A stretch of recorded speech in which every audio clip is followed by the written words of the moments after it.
اجلاس ہو رہا ہے قومی اسمبلی کا، ہم اس اجلاس میں شریک ہوں گے کل 11 بجے، تاکہ وہاں پہ آئین اور قانون کے مطابق اور اسمبلی کے رولز کے مطابق ہم اپنا رول ادا کریں اور جو پارٹی پالیسی ہوگی اس کو لے کر آگے بڑھیں۔ آج عدالت عالیہ نے اسپیکر قومی اسمبلی اور الیکشن کمیشن آف پاکستان کی نوٹیفیکیشنز جس میں ڈی نوٹیفائی کیا گیا تھا، اور یہ 43 ایم این اے جنہوں نے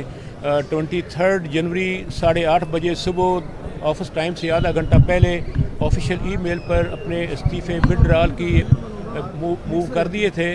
وہ دونوں نوٹیفیکیشن سسپینڈ کر دی ہیں اور ساتھ روک دیا ہے الیکشن کمیشن آف پاکستان کو کہ یہاں پہ جو 43 ایم این ایز آخری بیچ تھا ان کے ضمنی انتخابات نہ کروائے جائیں۔ اور بیرسٹر علی ظفر صاحب نے بہترین کیس پیش کیا وہاں پہ، اور جج صاحب نے ہمارے موقف کو ایکسیپٹ کرتے ہوئے یہ سارا پروسیس جو الیکشن کا بائی الیکشن کا روکا ہے اور نوٹیفیکیشن کو سسپینڈ کر دیا۔ جیسے کہ میں نے عرض کیا کہ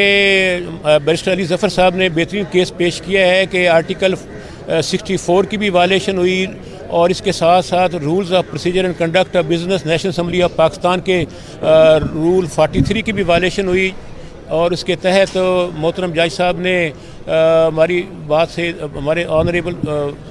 وکیل صاحب جناب سینیٹر علی ظفر صاحب کی بات سے اتفاق کرتے ہوئے اسپیکر صاحب اور الیکشن کمیشن آف پاکستان کی نوٹیفیکیشن جس میں 43 ایم این ایز کو ڈی نوٹیفائی کیا گیا ہے، ان کو فارغ کیا گیا ہے، وہ سسپینڈ کر دی ہیں، معطل کر دی ہیں، اور اس کے ساتھ ساتھ ہی الیکشن کمیشن کو روک دیا ہے کہ ان حلقوں پر بائی الیکشن کا پروسیس نہ کرے۔ اور اس طریقے سے چونکہ یہ نوٹیفیکیشن معطل ہو گئی ہے تو ہمارے 43 ایم این ایز بحال ہو گئے ہیں، اور کل اجلاس ہو رہا ہے قومی اسمبلی کا، ہم اس اجلاس میں شریک ہوں گے کل 11 بجے، تاکہ وہاں پہ آئین اور قانون کے مطابق اور اسمبلی کے رولز کے مطابق ہم اپنا رول ادا کریں اور جو پارٹی پالیسی ہوگی اس کو لے کر آگے بڑھیں۔ اچھا سر،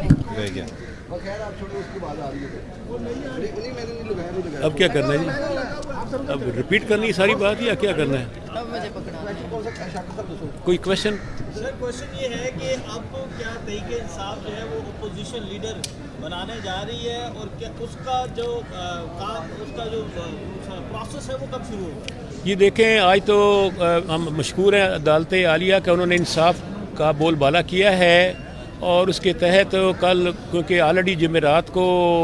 9 تاریخ کو اجلاس ہو رہا ہے قومی اسمبلی کا صبح 11 بجے، اس کی نوٹیفیکیشن ہو چکی ہے، تو ہم اس میں اجلاس میں شریک ہوں گے، اور جہاں تک اگلے معاملات کا تعلق ہے تو پارٹی جو فیصلہ کرے گی اس کے مطابق ہم پروسیڈ کریں گے۔ پہلے مرحلے میں تو ہم اسمبلی کے اجلاس کو جوائن کریں گے، اور دوسرے مرحلے میں جو رولز آف بزنس میں لکھا ہوا ہے قواعد و ضوابط کے مطابق قائد حزب اختلاف کون ہو، پارلیمان لیڈر کون ہو، پبلک اکاؤنٹس کمیٹی کی کیا پوزیشن ہوگی، یہ ساری باتیں ہم اسمبلی میں جا کر